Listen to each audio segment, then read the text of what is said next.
It's been an interesting offseason for the Vancouver Canucks. A new coach, some player changes, and they may not be done yet. Trevor Beggs of Locked On Canucks joins us to discuss that and more next on today's Locked On NHL podcast.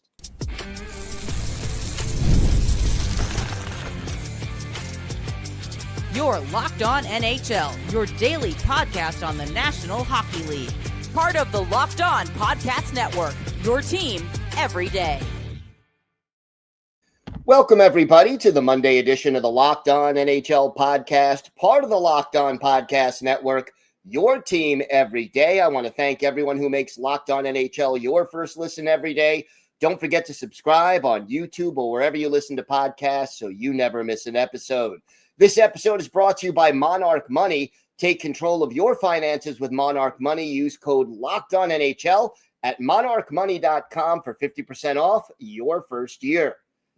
It is my pleasure to welcome back to the show the co-host of Locked On Canucks, Trevor Beggs. And Trevor, it's been an interesting offseason for the Canucks. Let's start with Evander Kane coming to Vancouver. Your thoughts about that move and whether it makes the team better or not? Yeah, I got to say, Gil, this has actually been one of the most polarizing trades in recent Canucks memory. And that's saying something because a lot of crazy stuff happens in Vancouver. For better or for worse, usually for worse. But, I mean, my initial reaction to the Kane trade was, why? Why? Why do you take on his cap hit? Why are you helping out the Edmonton Oilers? And again, they're bringing Evander Kane. Now they've lost Pius Suter and Dakota Joshua. Of course, more moves still to come. But even just between Kane and Suter, because that really was kind of what happened to free agency off the bat, right? They re-signed Besser, and then they bring in Kane. They get rid of Suter, or he signs with the St. Louis Blues. And is this really a better hockey team with Evander Kane on it as opposed to Pius Suter? And I would probably argue no. I mean, Evander Kane, I guess he's a sexier player, more or less. You know, the brand name. He's a loud personality, to put it lightly. Pius Suter is the opposite. He's a quiet guy, elite defensive metrics, quietly put up 25 goals last year. But I think the Canucks are taking a pretty big risk with Evander Kane. They obviously wanted to change their forward makeup, but you know, this is a team. I mean, this whole offseason, we've been screaming about fixing the center ice position, and all they did was get rid of Pius Suter and bring in Evander Kane. So, I mean, more moves come potentially in Vancouver. We'll see what Kane can do. I mean, look, 1 year left on the deal, so there's not a ton of risk. Fourth round pick wasn't a huge acquisition cost. But even between Kane and Suter or Kane and Joshua, it's hard to say that the Canucks are a better team right now with bringing in Kane and losing those two guys. One issue on the Canucks last year was chemistry in that locker room, and they'd made some moves to try to straighten it out. Do you feel right now that the chemistry is better than it was last year, or is that still an unknown for this team? Yeah, I mean, not to pick on Evander Kane, but it is kind of ironic that the Canucks have the most dysfunctional locker room in the NHL last season, at least in the public eye. And what did they do to address that? They bring in one of the most disruptive guys in the locker room. I mean, look, he's been better at Edmonton, but this is a guy who has historically not gotten along with teammates for various reasons. So, yeah, to say that the locker room's better because now Miller's gone, but Kane's here, I don't know. I mean, everything you hear from the players, of course, is that everything's rosy in there. Everything's fine. It's a tight-knit group. I mean, for optimism for Canucks fans, the fact that Besser wanted to resign here when it looked like he was good as gone. I mean, even Besser said himself in May that he was unlikely to return. Then you get Demko extending like as soon as he could, Garland extending as soon as he could. So those are all positive signs for guys who have been together a long time and still want to play together. But yeah, just to say that the locker room's magically better because JT Miller's gone. I mean, Marcus Pettersson's definitely a good locker room guy too. We've seen the videos from him in Pittsburgh. He's definitely a leader out there. He's been a leader in the Canucks locker room. But I'm not going to come on here and say that everything's fixed and it's all good in Vancouver. Also, talking about locker room chemistry, new coach in town. What are your thoughts about the hire, and how optimistic are you that this is going to help? Ooh, how optimistic am I, Gil? Come on, man. It's brimming with optimism in Vancouver as always, man. Evander Kane, Adam Foote, man, it's all good. Let's go. Yeah, this one was an interesting choice. I mean, you could see the rationale from Canucks management. They clearly liked Adam Foote. He knows his team, I guess, better than any other outsider they could have brought in. But this is a guy with zero head coaching experience at the professional level for a team that, you know, kind of needs to make the playoffs next season, right? We all know about the Quinn Hughes noise, which has been ramped up since we last talked, I think, Gil. Everyone knows he had 2 years left in his contract, but then for Rutherford to go out and say, like, well, he wants to play with his brothers, but we could get his brothers too. I mean, he just absolutely poured gasoline on the fire there. So, it does feel like an incredibly important season for the Vancouver Canucks. And Adam Foote's got a huge, huge task in front of him. And, they brought in a pretty established assistant in Kevin Dean to run the defense. Scott Young comes back behind the bench too. Brett McLean from the AHL, although his AHL coaching record was not great. I can't say I'm brimming with confidence on this one. I mean, personally, and I'm not the only one who felt this way in the Vancouver market, it felt like it was time to give Manny Malhotra a shot. And I know they would have had to wait until the Calder Cup was finished, but Manny Malhotra, you listen to him speak, listen to Adam Foote speak, and Manny seems like an articulate, thoughtful leader. And what he did with that Abbotsford Canucks team, quite frankly, was incredible. Usually it's veteran teams that go on to win an AHL championship. That was a pretty young Abbotsford Canucks team that he led to the AHL championship. So I think Manny was probably the right guy for the job. I'm going to say that I think Foote probably has a short leash in Vancouver. Like if they get off to a rocky start, I wonder if it's a short tenure. I certainly hope that's not the case. Like, go Canucks, go! Come on, let's do it. But it's a risky hire in terms of what's been a risky offseason in terms of constructing this team.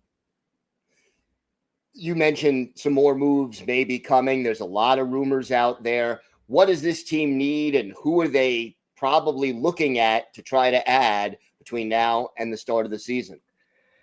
Yeah, I mean, what this team needs is elite talent, which is pretty hard to find. How's it been finding elite talent in New York? Maybe you got some this offseason though, Gil. Well, maybe, but they're draft picks, so they're a few years away from being major contributors. But yeah. So where do they need elite talent? That's how you got to do it for the most part, though, right? It's finding that elite talent in the draft, and finding it on the trade market is incredibly tough to do. Like, to be honest, what I think the Canucks need to do is, and they said it themselves, there's no replacing JT Miller, but you got to go, I think, acquire a guy who's maybe got that kind of upside, right? And we touched on that this week on our show, like finding the next JT Miller, finding the next Brandon Hagel. Like, who is that 26-year-old second liner who is maybe slipped off a bit and could use a change of scenery and potentially break out? Who is that 23-year-old who's around that half point a game mark and rising upwards, who you could prod of another team? And, in terms of the Miller prototype, maybe someone like Owen Tippett from Philadelphia. Got a lot of young players coming up there. He kind of regressed a bit this season. And of course, the Brandon Hagel mold to be someone like Mason McTavish, right? Who's been in rumors and apparently he's been attached to the Canucks. So the reports that the Canucks have shown interest in him, but of course, some hesitation about whether they could get a deal done. Look, it's going to be incredibly expensive to make a trade like that, whether it's finding an Owen Tippett or Mason McTavish, other names he chucked out like Alex Laferriere, maybe Alexis Lafreniere. Again, if he keeps struggling in New York, like there are guys out there who are struggling who could potentially use a change of scenery. But in terms of the Canucks this offseason, again, they cleared Dakota Joshua's cap space. They'll need to clear more if they want to bring in a guy like that. They've been tied to Jack Roslovic probably more than any other team. There are a lot of teams with more cap space than the Canucks, so I still have a little bit of hesitation, but they should be able to afford Roslovic after moving Dakota Joshua. But again, that's tinkering around the edges. I mean, you look at the Canucks roster and they got 11 guys who could probably hit 10 goals this next season, but who are the elite players on this team outside of Quinn Hughes? Hopefully one of them is Elias Pettersson, but honestly, this team needs more than that if they're going to make some noise. Any prospects who are getting close to being NHL ready who might be able to help this year? Oh, Gil, you know one of them very well, right? Aatu Räty. Hey, yes, your boy. We'll take care of him in Vancouver. But look, the way the center group is constructed right now, unless they bring in a Jack Roslovic or another middle six center, it's Elias Pettersson, who struggled last year. It's Filip Chytil, who looked good in Vancouver, but obviously has a troubling injury history. Then it's Teddy Bluger, and then it's Aatu Räty. Like, that is the Canucks center group right now. So Aatu Räty is, not only is he likely to make the Canucks next season, like he would have to absolutely lick at training camp to lose that spot. Like, there are other guys like a Nils Aman and a Max Sasson, like other AHL guys who could push him, but it's a very thin center group. So prospects who can make the jump, like Aatu Räty comes to mind immediately. And look, in fairness, he was pretty good last season, right? Like, the foot speed was a bit of an issue, but 7 goals in 33 games, 11 points, won a ton of faceoffs. He played physical. It's just, can he get to that next level in terms of his skating? And maybe even his playmaking ability too, because he showcased some of that in the AHL. So Aatu Räty's a guy to watch. Then on defense, I mean, the Canucks defense thankfully looks pretty damn good. DPD, aka Elias Pettersson, looked electric. I know he only had 1 goal and 3 points in 28 games, but man, oh man, like he was fast, he was physical, he was dummying guys who were like 10 years older than him. He was just a mean piece of work out there, and honestly pretty reliable defensively too. So he should get a spot in this team next season. And of course, Tom Melander, the 11th overall pick. I'm thinking Zach Benson. He still haunts my dreams a bit. At the 11th overall pick in 2023. Now that he's with the Canucks, he has a good shot to make this team. He'll likely compete with Victor Mancini, who the Canucks got in the Rangers trade, who also looked, had some good moments in Vancouver last season, probably a little bit more up and down than DPD. So those are the prospects who are likely going to jump onto the Canucks roster next season. All right, Trevor, why don't you tell our viewers and our listeners where they could find the podcast and where they could find you and your co-host on social media? All right, Gil. Good as always, man. And hey, congratulations to your New York Islanders, man. That Noah Dobson trade, I was a little bit like, did you guys get enough value? But you nabbed three pretty good looking first round picks there. For Kyle and I on Locked On Canucks, again, it's some of us on the Locked On Network are down to part time, but Kyle and I still seem to be recording 5 days a week, man. We love what we do over Locked On Canucks, and Gil, as you know, for better or for worse, usually for worse, it's never a dull moment in Vancouver. So you can find Locked On Canucks on YouTube or wherever you listen to podcasts. You can find me on Twitter at Trev Beggs. You can find my co-host Kyle on TikTok and Instagram at Kyle Bowen, BHAWAN. All right, Trevor, thanks so much. As always, man. Today's episode is brought to you by Monarch Money. Ever wish managing your money felt easier? With Monarch Money, it can. Whether you're growing your savings or planning a big purchase, Monarch puts you in the driver's seat. It's like having your own personal CFO, giving you full visibility and control over your finances. Monarch Money is more than a budgeting app. It's a complete financial command center. You could track all your accounts, investments, and spending in one place.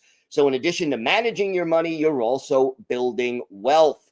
And one thing I love, if you are sharing an account with a significant other or another person, Monarch Money helps put everything in one place and makes it so easy to track all of your finances. So take control of your finances with Monarch Money. Use code LOCKEDONNHL at monarchmoney.com for 50% off your first year. That's monarchmoney.com, code LOCKEDONNHL for half off your first year.